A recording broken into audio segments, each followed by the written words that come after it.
Hey babe, I just wanted to tell you that not every thought you think is actually your thought, and that you need to be mindful of that. Observe the observer and take every thought captive that does not align with the knowledge and truth of Christ Jesus.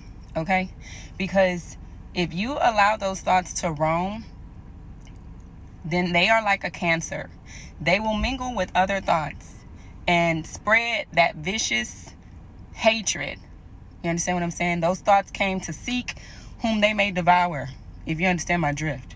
So you want to take those thoughts captive, those who come against the knowledge and truth of Christ Jesus. And that looks like, let's just use, for example, I'm ugly. How about reframing that? When that thought comes across your TV screen, right? Your mind. When it comes across your TV screen, instead of seeing it as a statement, reframe it into a question. Am I ugly? And so you can affirm the truth. No, I am beautiful, right? And then that gives your mind an opportunity to find all the reasons why you are beautiful. You understand what I'm saying? Versus if you were to look at that as a statement, and perhaps that day you don't necessarily feel so beautiful. Maybe you don't feel so good about yourself. If you tell yourself, like, I'm beautiful, whenever that thought comes across, your mind, your nervous system knows when you're lying. So if you don't feel beautiful, your nervous system is going to be like, yeah, no, you know what I'm saying? You really are ugly because you don't even feel pretty today. You know what I'm saying?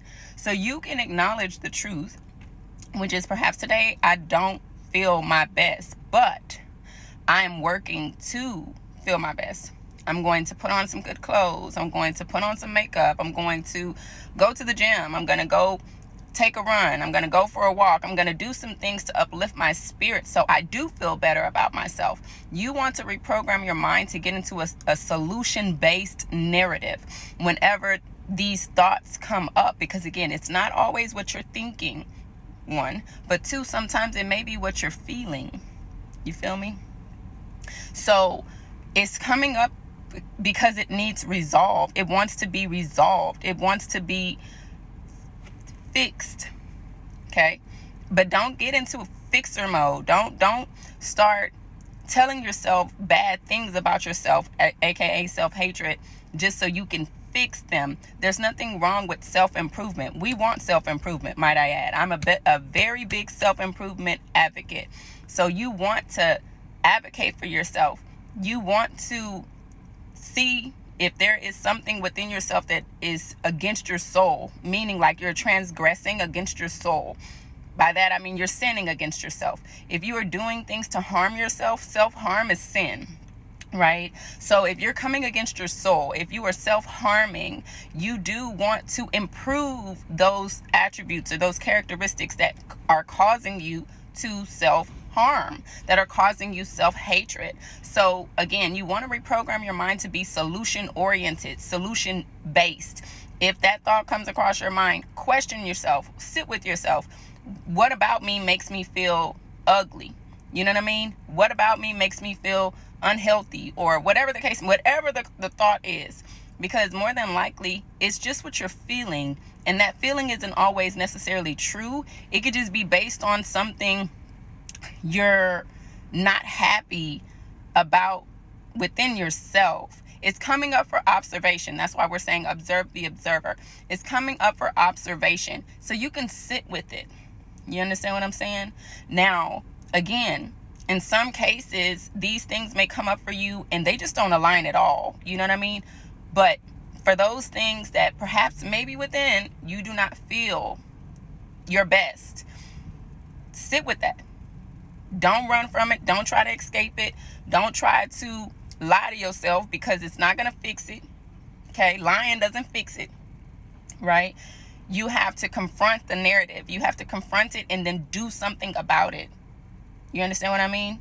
So, my God, America has culturally made it okay for us to self-sabotage and for us to self-hate and even self-harm, and everybody's just supposed to accept it.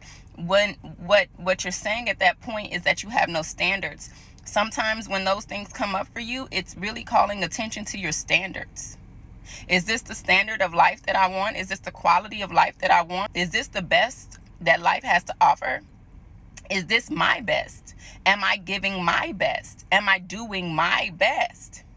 You know what I'm saying? Again, so yeah, not everything you think is your thought, and yet sometimes they may be feelings.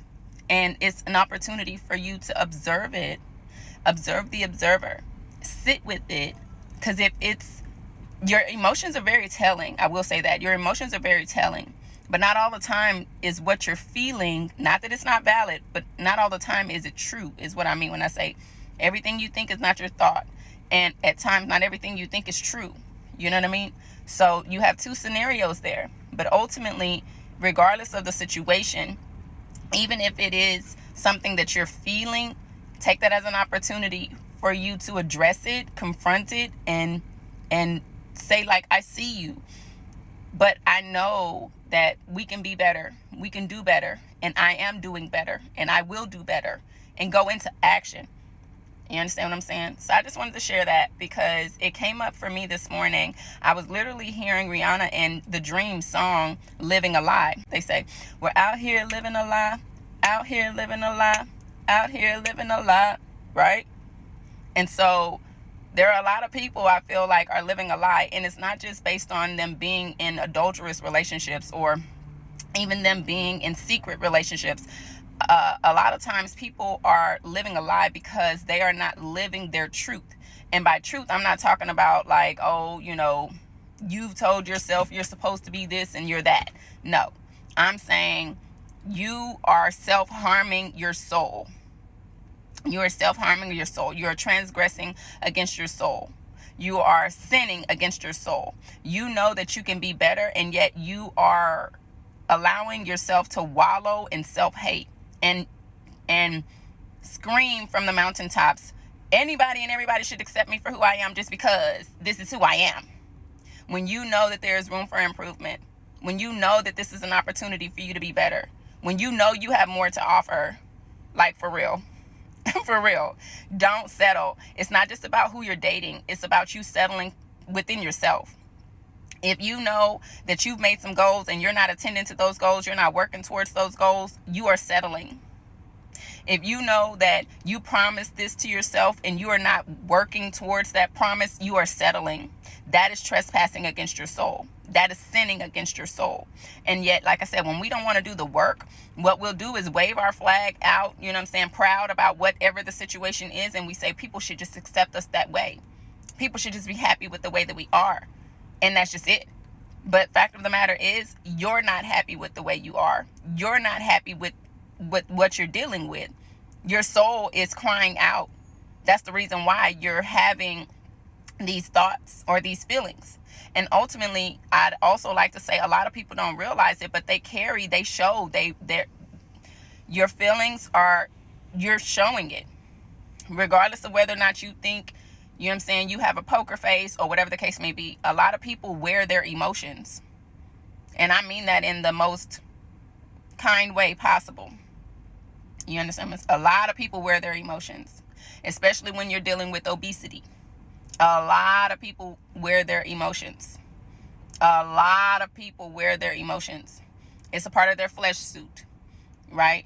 And again, this is not me being phobic, because you know how people real quick, America is so quick to talk about, well, we should be all these phobias, baby. We're talking about standards and quality of life. What quality of life do you intend to have? How long do you intend to live? And what kind of quality? What quality of life do you intend to have as long as you live? You understand what I'm saying? Osteoporosis and all that other stuff, that shit is real. You know? So we have to do better. And I mean, obviously, I can't tell you how to live, but I'm just saying that when these thoughts come up, perhaps there is some truth to it. And it's just what you're feeling. And the truth is that you could be doing more. The truth is that you could be doing better, but you're choosing not to. Right? So there's definitely some different ways to see that. That's why I say sit with it. Don't jump off the seat too quick. You know what I mean? Sit with it.